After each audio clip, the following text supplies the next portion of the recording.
Now, after Saul and Robin have their loving reunion as the crew watches crying and Luffy smiling, just happy at the vibes, he formally introduces himself saying, "I heard you helped one of our fledglings back in the day, and I really appreciate it. We are in your debt." So the crew like, where the hell he get manners from? And Robin introduces them, but of course Saul already knows who they are. And he's just so happy for her because she found the friends he always told her she would. People willing to accept and protect someone like me. And they all just cry even harder like, we die for you. He says they did a great job making it to Elbaf and that he used to be a Marine, so he know how impressive it is to be recognized as an emperor. And he thanks them for protecting Robin as Luffy laughs. And that's when Lilith runs up on him saying, "Yo, it's me," but he doesn't recognize her as a Vegapunk. But then she brought this chamber from Egghead that has another Vegapunk in it. So Luffy's like, what the fuck? They don't know if Stella's gonna pop out, but it's actually a perfect clone, not like one of the satellites. And he used it to visit Elbaf 20 years ago because the government would do something if he disappeared from the lab for a few months.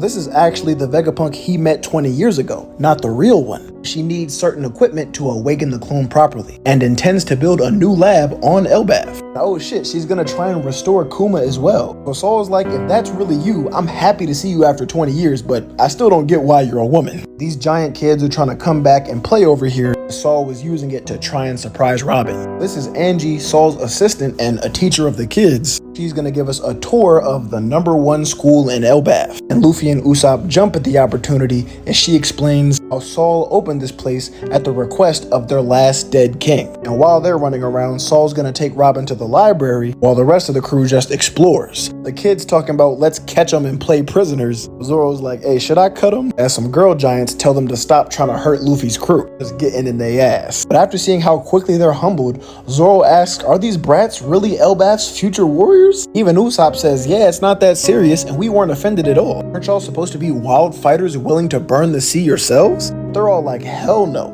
And after Usopp calls them bastards, someone says you can't say that, words like that are old-fashioned. And it's coming from this giant woman they didn't even know they were standing on. But the kids introduce her as a teacher, Miss Ripley. So they start stumbling and apologizing for standing on her. She's like, it's alright, y'all aren't heavy anyways. And I see Luffy's looking pretty lucky.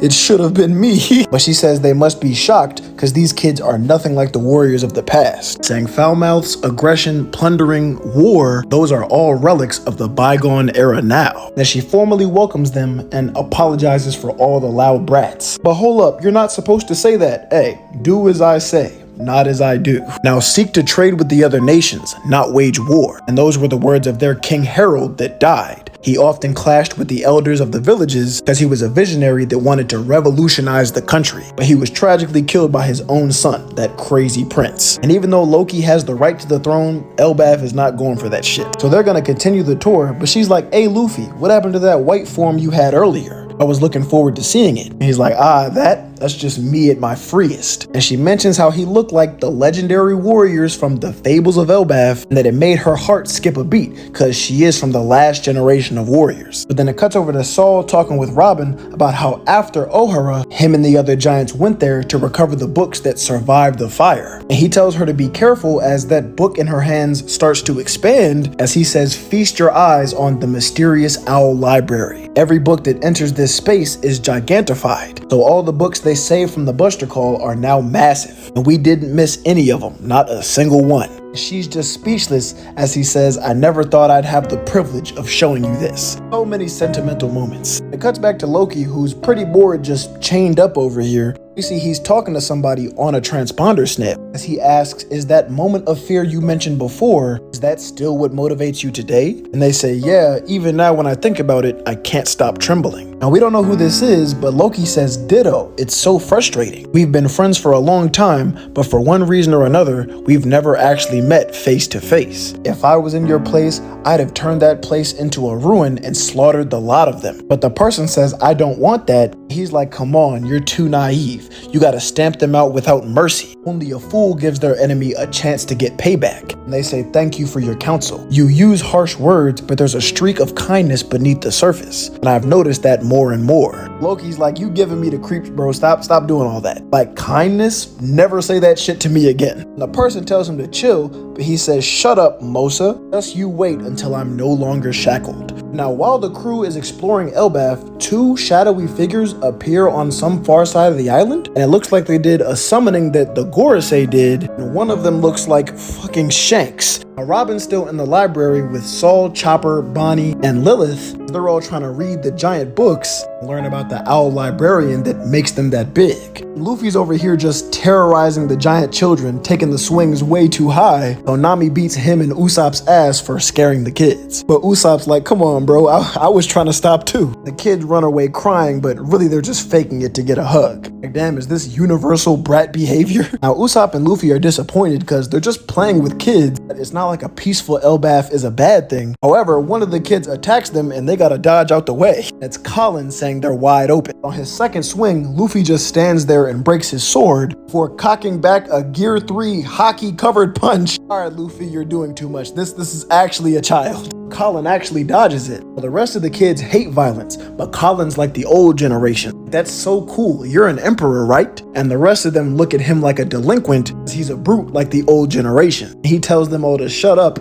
I hate weaklings like y'all. So Ripley comes over saying don't make such a scene, and actually praises him for that first strike. We find out that she's his mom. So they're kind of happy that at least one giant kid is keeping the old ways. Aren't you gonna tell him to apologize for trying to sneak us? But Colin says that his father is a human too. He used to be a pirate and he didn't fear anyone, not even the warriors of Elbaf. So they're all shook because how is a human cracking a giant? She says her husband is much younger than her. Our situation is kinda informal since he'd be the only one to grow old. Then Ripley takes them over to the library as well. Robin, Chopper, Bonnie, and Lilith all want to stay here with Saul for a while longer. Frankie's excited too, because this entire kingdom is built on an atom tree, the same material he built the Sunny out of. He wants to stay here to learn more as well. Luffy says no worries, we're just gonna go on ahead. I just gotta eat before I starve. Gerb wants to give them something first, and of course, it wouldn't be a new arc if we didn't all get new fits. Apparently she likes making human clothes for fun, and they all love them. So everybody splits up to continue exploring. But that's when the cloaked figures pull up on one of the giants' castles and ask around saying we're looking for the one called Loki. But they bust out laughing like, why would you want to see that criminal? He's the fiend who killed our king.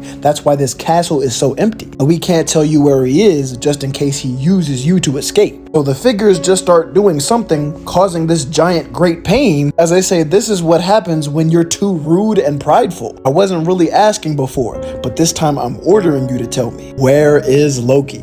Then it cuts over to Luffy crushing some moose meat, talking about it tastes like dinosaur, as he's hanging out with the Elder and the rest of the giant pirates. The old guy says it's rare for humans to make it to this part of the island. Usually they just see the underworld and run away before they get up here. But they're really all just partying. Usopp's up there lying, talking about he took down oars. The giants are interested in Jinbei because they've never seen a fishman. And Sanji's just having a ball, dancing through all the giant baddies. They ask Brook what he is, and he just starts rocking out on the guitar. They're surprised at how many giants have never gone out to sea. It's just easy to assume they're all pirates. Then Rodo pulls up to apologize, for locking them in cages, as the rest of the giants say beating a decent apology out of him was the least we could do. Zoro's like, it's alright, it's not like anybody died. That's really just cause Usopp stopped me. Otherwise, that would have been your ass, buddy. He just falls to the ground trembling like bro didn't know who he was dealing with. But Gerb says, hey, don't hold back next time. Kill his ass. But he's like, come on, yo, everybody born here on Elbaf shares the same dream, to become the next sun god and rule the world. They all start beating his ass like, are you kidding me? Sun god isn't a ruler, he's a god of liberation,